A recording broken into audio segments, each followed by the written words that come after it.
Hello ವಿದ್ಯಾರ್ಥಿಗಳೇ, ಈಗ ನಾವು ಬಾಹ್ಯ ಕೋನೀಯ ಸಂಯೋಗದ ಮೇಲ್ಮೈಯನ್ನು ಸ್ಕ್ರಾಪಿಂಗ್ ಮಾಡೋ ವಿಷಯದ ಮೂಲಕ ಹೋಗುತ್ತಿದ್ದೇವೆ. ಇದು ಕೋನೀಯ ಸಂಪರ್ಕ ಅಪ್ಲಿಕೇಶನ್ಗಳಲ್ಲಿ ಎರಡು ಸಂಯೋಗ ಮೇಲ್ಮೈಗಳ ನಡುವೆ ನಿಖರವಾದ ಜೋಡಣೆ ಮತ್ತು ಸರಿಯಾದ ಫಿಟ್ ಅನ್ನು ಖಚಿತಪಡಿಸಿಕೊಳ್ಳಲು ಬಳಸುವ ನಿಖರವಾದ ಯಂತ್ರತಂತ್ರವಾಗಿದೆ. ಪ್ರಕ್ರಿಯೆಯು ಅಪೇಕ್ಷಿತ ಕೋನ ಮತ್ತು ಮೇಲ್ಮೈ ಮುಕ್ತಾಯವನ್ನು ಸಾಧಿಸಲು ಸಂಯೋಗದ ಮೇಲ್ಮೈಯಿಂದ ವಸ್ತುಗಳನ್ನು ಎಚ್ಚರಿಕೆಯಿಂದ ತೆಗೆದುಹಾಕುವುದನ್ನು ಒಳಗೊಂಡಿರುತ್ತದೆ. ಸಂಯೋಗದ ಮೇಲ್ಮೈ ಕೋನವನ್ನು ಪರೀಕ್ಷಿಸಲು ಸೈನ್ ಬಾರ್ ಅನ್ನು ಸಾಮಾನ್ಯವಾಗಿ ಬಳಸಲಾಗುತ್ತದೆ. ಸೈನ್ ಬಾರ್ ನಿಖರವಾಗಿ ನೆಲದ ಸಮಾನಾಂತರ ಮೇಲ್ಮೈಗಳೊಂದಿಗೆ ಗಟ್ಟಿಯಾದ ಸ್ಟೀಲ್ ಬಾರ್ ಅನ್ನು ಒಳಗೊಂಡಿರುವ ನಿಖರ ಅಳತೆ ಸಾಧನವಾಗಿದೆ. ಸ್ಕ್ರಾಪ್ ಮಾಡಿದ ಮೇಲ್ಮೈ ಕೋನವನ್ನು ಅಳೆಯಲು ಡಯಲ್ ಸೂಚಕ ಅಥವಾ ಎತ್ತರದ ಗೇಜ್ನೊಂದಿಗೆ ಇದನ್ನು ಬಳಸಲಾಗುತ್ತದೆ.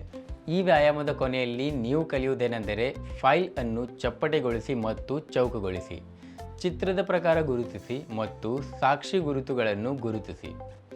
ಚಿತ್ರದಲ್ಲಿ ತೋರಿಸುವಂತೆ ಅವುಗಳನ್ನು ಸ್ಕ್ರಾಪ್ ಮಾಡುವ ಮೂಲಕ ಭಾಗ 1 ಮತ್ತು ಭಾಗ 2 ತಯಾರಿಸಿ.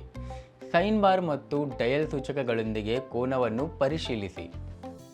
ಈ ವಿಷಯವು ಹಲವಾರು ಟೂಲ್ಸ್ ಮತ್ತು ಇಕ್ವಿಪ್ಮೆಂಟ್ಗಳ ಬಳಕೆಯನ್ನು ಒಳಗೊಂಡಿರುತ್ತದೆ. ಸಾಮಾನ್ಯವಾಗಿ ಬಳಸುವ ಮುಖ್ಯ ಟೂಲ್ಗಳು ಇಲ್ಲಿವೆ. ಸ್ಕ್ರಾಪರ್: ಈ device key slots, oil lines ಮತ್ತು ಪ್ಯಾರಲಲ್ ಸರ್ಫೇಸ್ಗಳನ್ನು ಪ್ರೊಡ್ಯೂಸ್ ಮಾಡಲು ಬಳಸಲಾಗುತ್ತದೆ. ಸೈನ್ ಬಾರ್: ಸಪೋರ್ಟಿಂಗ್ ಟೂಲ್ನೊಂದಿಗೆ ಸರ್ಫೇಸ್ ಆಂಗ್ಯುಲಾರಿಟಿ, ಪ್ಯಾರಲಲಿಸಂ ಮತ್ತು ಅಳೆಯಲು ಈ ಉಪಕರಣವನ್ನು ಬಳಸಲಾಗುತ್ತದೆ. ಡಯಲ್ ಇಂಡಿಕೇಟರ್: ಇದು ಹೆಚ್ಚಿನ ಆಕ್ಯುರಸಿ ಜೊತೆಗೆ ಸರ್ಫೇಸ್, ಪ್ಯಾರಲಿಸಂ, ವೇವಿನೆಸ್ ಮತ್ತು ಆಂಗ್ಯುಲಾರಿಟಿಯನ್ನು ಅಳೆಯಲು ಬಳಸಲಾಗುವ ಹೈ ಪ್ರಿಸಿಷನ್ ಡಿವೈಸ್ ಆಗಿದೆ. ಹೈಟ್ ಗೇಜ್: ಇದು ಬೀಮ್, ಬೇಸ್ ಮತ್ತು ಸ್ಕ್ರಾಪ್ಗಳನ್ನು ಬಳಸಿಕೊಂಡು ಜಾಬ್ನ ವರ್ಟಿಕಲ್ ಹೈಟ್ ಅನ್ನು ಅಳೆಯಲು ಬಳಸಲಾಗುವ ಸ್ಪೆಷಲ್ ಪ್ರಿಸಿಷನ್ ಇಕ್ವಿಪ್ಮೆಂಟ್ ಆಗಿದೆ. ಅಳತೆ ಮಾಡುವಾಗ ಗೇಜ್ ಅನ್ನು ಬೇಸ್ಗೆ ಡೇಟಾ ನೀಡಲು ಬಳಸಲಾಗುವ ಮೇನ್ ಸರ್ಫೇಸ್ ಬ್ಲಾಕ್ನಲ್ಲಿ ಇರಿಸಲಾಗುತ್ತದೆ. ಪ್ರಿಸಿಷನ್ ಪ್ಯಾರಲಲ್ಸ್ ಅಥವಾ ಗೇಜ್ ಬ್ಲಾಕ್ಸ್: ಇವುಗಳಲ್ಲಿ ಆಂಗಲ್ ಮತ್ತು ಹೈಟ್ ಆಫ್ ದಿ ಜಾಬ್ ಅನ್ನು ಅಳೆಯುವಾಗ ನಿಖರವಾದ ಗೇಜ್ ಬ್ಲಾಕ್ಗಳನ್ನು ಜಾಯ್ನಿಂಗ್ ಇಕ್ವಿಪ್ಮೆಂಟ್ಗಳಾಗಿ ಬಳಸಲಾಗುತ್ತದೆ. ವೈಸ್ ಆರ್ ಫಿಕ್ಚರ್ಸ್: ಮಷೀನಿಂಗ್ ಮತ್ತು ಇತರ ಕೆಲವು ಫಿಟ್ಟಿಂಗ್ ಮತ್ತು ಫೈಲಿಂಗ್ ಕಾರ್ಯಾಚರಣೆಗಳ ಸಮಯದಲ್ಲಿ ಜಾಬ್ ಅನ್ನು ಕಟ್ಟುನಿಟ್ಟಾಗಿ ಹೋಲ್ಡ್ ಮಾಡಲು ಈ ರೀತಿಯ ಸಾಧನಗಳನ್ನು ಬಳಸಲಾಗುತ್ತದೆ. Cleaning and deburring tools: external angular meeting surface ಅನ್ನು ಸ್ಕ್ರಾಪಿಂಗ್ ಮಾಡುವ ಮತ್ತು ಸೈನ್ ಬಾರ್ನೊಂದಿಗೆ ಆಂಗಲ್ ಅನ್ನು ಪರಿಶೀಲಿಸುವ ಪ್ರಕ್ರಿಯೆಯಲ್ಲಿ ಬಳಸಲಾಗುವ ಪ್ರಾಥಮಿಕ ಸಾಧನಗಳಾಗಿವೆ. ಈ ಪರಿಕರಗಳ ಸರಿಯಾದ ಆಯ್ಕೆ, ಕ್ಯಾಲಿಬರೇಷನ್ ಮತ್ತು ನಿರ್ವಹಣೆಯು ನಿಖರ ಮತ್ತು ವಿಶ್ವಾಸಾರ್ಹ ಫಲಿತಾಂಶಗಳನ್ನು ಸಾಧಿಸಲು ನಿರ್ಣಾಯಕವಾಗಿದೆ ಮತ್ತು ಸರ್ಫೇಸ್ ಫಿನಿಶ್ ಮತ್ತು ಆಕ್ಯುರಸಿಯನ್ನು ಅಳೆಯಲು ಪ್ರಮುಖ ಪಾತ್ರವನ್ನು ವಹಿಸಲು ಈ ರೀತಿಯ ಸಾಧನಗಳನ್ನು ಬಳಸಲಾಗುತ್ತದೆ. ರಾ ಮೆಟೀರಿಯಲ್ ಗಾತ್ರಕ್ಕಾಗಿ ಅದನ್ನು ಪರಿಶೀಲಿಸಿ. ಫ್ಲಾಟ್ನೆಸ್ ಮತ್ತು ಸ್ಕ್ವೇರ್ನೆಸ್ನ ಒಟ್ಟಾರೆ ಗಾತ್ರಕ್ಕೆ ಫೈಲ್ ಮಾಡಿ. ಡ್ರಾಯಿಂಗ್ ಪ್ರಕಾರ ಡೈಮೆನ್ಷನಲ್ ಲೈನ್ಗಳನ್ನು ಗುರುತಿಸಿ ಮತ್ತು ವಿಟ್ನೆಸ್ ಮಾರ್ಕ್ಗಳನ್ನು ಪಂಚ್ ಮಾಡಿ.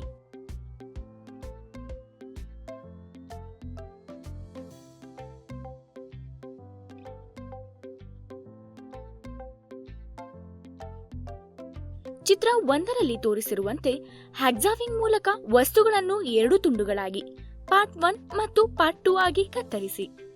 ಫೈಲ್ ಪಾರ್ಟ್ 1ರಿಂದ ಸೈಜ್ ಮತ್ತು shape the dimensional accuracy ±0.02 mm ಅನ್ನು ಕಾಪಾಡಿಕೊಳ್ಳುವುದು. ವರ್ನಿಯರ್ ಕ್ಯಾಲಿಪರ್ನೊಂದಿಗೆ ಡೈಮೆನ್ಷನ್ಗಳನ್ನು ಪರಿಶೀಲಿಸಿ. ವರ್ನಿಯರ್ ಬೆವೆಲ್ ಪ್ರೊಟ್ರಾಕ್ಟರ್ನೊಂದಿಗೆ 90 ಡಿಗ್ರಿ 17 ಆಂಗಲ್ ಅನ್ನು ಪರಿಶೀಲಿಸಿ. ಅದೇ ರೀತಿ ಗಾತ್ರ ಮತ್ತು ಆಕಾರಕ್ಕೆ ಮತ್ತು ಆಂಗಲ್ 90 ಡಿಗ್ರಿ 17ಗೆ ಪಾರ್ಟ್ 2 ಅನ್ನು ಫೈಲ್ ಮಾಡಿ. ಆಂಗ್ಯುಲರ್ ಸರ್ಫೇಸ್ಗಳಲ್ಲಿ ಹೈಸ್ಪಾಟ್ ಅನ್ನು ಪರೀಕ್ಷಿಸಲು ಸರ್ಫೇಸ್ ಪ್ಲೇಟ್ ಮೇಲೆ ಪರ್ಷಿಯನ್ ಬ್ಲೂ ಬಣ್ಣವನ್ನು ಸಮನಾಗಿ ಅನ್ವಯಿಸಿ. ಸರ್ಫೇಸ್ ಪ್ಲೇಟ್ನಲ್ಲಿ ಪಾರ್ಟ್ 1 ಮತ್ತು ಪಾರ್ಟ್ 2 ಆಂಗ್ಯುಲರ್ ಸರ್ಫೇಸ್ಗಳನ್ನು ಇರಿಸಿ ಮತ್ತು ನಿಧಾನವಾಗಿ ಮೂವ್ ಮಾಡಿ.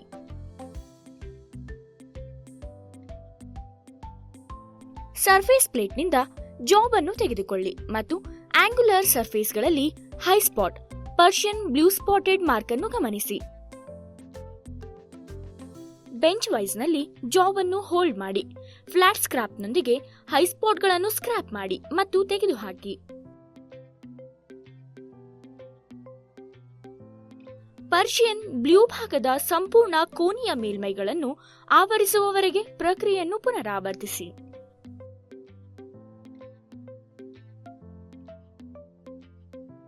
ಅಂತೆಯೇ ಪಾರ್ಟ್ 2 ಅನ್ನು ಸ್ಕ್ರಾಪ್ ಮಾಡಿ ಮತ್ತು ಆಂಗ್ಯುಲರ್ ಸರ್ಫೇಸ್ ಅನ್ನು ಹೆಚ್ಚಿನ ಸ್ಪಾಟ್ ಮತ್ತು ಆಂಗಲ್ 19°17 ಇಲ್ಲದೆ ನಿರ್ವಹಿಸಿ.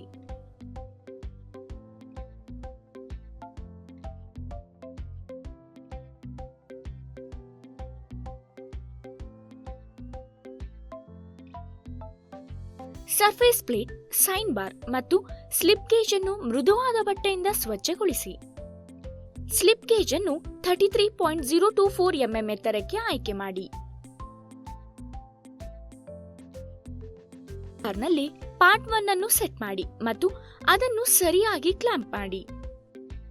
ಸ್ಟ್ಯಾಂಡ್ ನಲ್ಲಿ ಡಯಲ್ ಟೆಸ್ಟ್ ಇಂಡಿಕೇಟರ್ ಅನ್ನು ಫಿಕ್ಸ್ ಮಾಡಿ.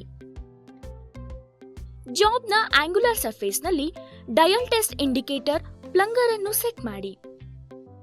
ಡಯಲ್ ಟೆಸ್ಟ್ ಇಂಡಿಕೇಟರ್ ಪಾಯಿಂಟರ್ ಅನ್ನು 0 ಸ್ಥಾನದಲ್ಲಿ ಸೆಟ್ ಮಾಡಿ. ಸೈನ್ ಬಾರ್ ರೋಲರ್ ಅಡಿಯಲ್ಲಿ slip ಗೇಜ್ಗಳನ್ನು ಸುತ್ತಿಕೊಳ್ಳಿ.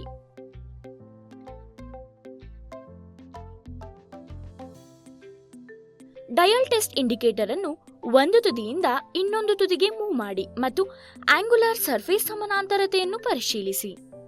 Dial test indicator pointer plus ಅಥವಾ ಮೈನಸ್ ಬದಿಗೆ ಚಲಿಸದಿದ್ದರೆ ಮತ್ತು 0 ಪೊಸಿಷನ್ನಲ್ಲಿ ಸ್ಥಿರವಾಗಿ ನಿಂತರೆ ಜಾಬ್ ಆಂಗ್ಯುಲರ್ ಸರ್ಫೇಸ್ನಲ್ಲಿ ಯಾವುದೇ ಡಿವಿಯೇಷನ್ ಇಲ್ಲ.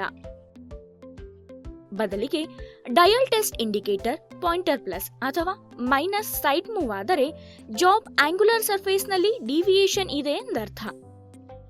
ನೀವು ಯಾವುದೇ ಡಿವಿಯೇಷನ್ ಅನ್ನು ಗಮನಿಸಿದರೆ ಸೂಕ್ತವಾದ ಸ್ಲಿಪ್ ಗೇಜ್ ಅನ್ನು ಬಳಸಿಕೊಂಡು ಜಾಬ್ ಸರ್ಫೇಸ್ ಸಮಾನಾಂತರತೆಯನ್ನು ಸರಿಪಡಿಸಿ ಮತ್ತು ಆಕ್ಚುಯಲ್ ಆಂಗಲ್ ಅನ್ನು ಲೆಕ್ಕಾಚಾರ ಮಾಡಿ. ಸೆಟ್ಟಿಂಗ್ಸ್ ಅನ್ನು ಡಿಸ್ಮೆಂಟಲ್ ಮಾಡಿ. ಎಲ್ಲಾ ಉಪಕರಣಗಳನ್ನು ಸ್ವಚ್ಛಗೊಳಿಸಿ ಮತ್ತು ಸರಿಯಾದ ಸ್ಥಳದಲ್ಲಿ ಇರಿಸಿ. ಪಾರ್ಟ್ 1 ಮತ್ತು ಪಾರ್ಟ್ 2 ಆಂಗ್ಯುಲರ್ ಸರ್ಫೇಸ್ ಅನ್ನು ಮಾಡಿ ಮತ್ತು ಎಣ್ಣೆಯ ತೆಳುವಾದ ಲೇಪನವನ್ನು ಅನ್ವಯಿಸಿ ಮತ್ತು ಮೌಲ್ಯಮಾಪನಕ್ಕಾಗಿ ಅದನ್ನು ಸಂರಕ್ಷಿಸಿ.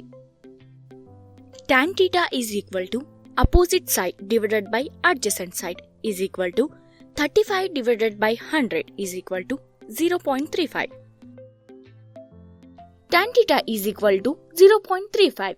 Theta is equal to tan 6.35.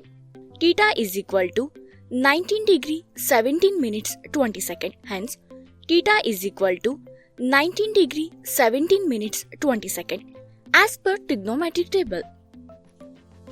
ಈ ವಿಷಯವನ್ನು ಬಾಹ್ಯಕೋನೀಯ ಸಂಯೋಗದ ಮೇಲ್ಮೈಯನ್ನು ಸ್ಕ್ರಾಪ್ ಮಾಡುವುದು ಮತ್ತು ಸೈನ್ ಬಾರ್ ಅನ್ನು ಬಳಸಿಕೊಂಡು ಕೋನವನ್ನು ಪರಿಶೀಲಿಸುವ ಸುತ್ತುತ್ತದೆ. ಮೇಲ್ಮೈಯನ್ನು ಸ್ಕ್ರಾಪ್ ಮಾಡುವುದು ನಿಖರವಾದ ಕೋನವನ್ನು ಸಾಧಿಸಲು ವಸ್ತುಗಳನ್ನು ತೆಗೆದುಹಾಕುವುದನ್ನು ಒಳಗೊಂಡಿರುತ್ತದೆ.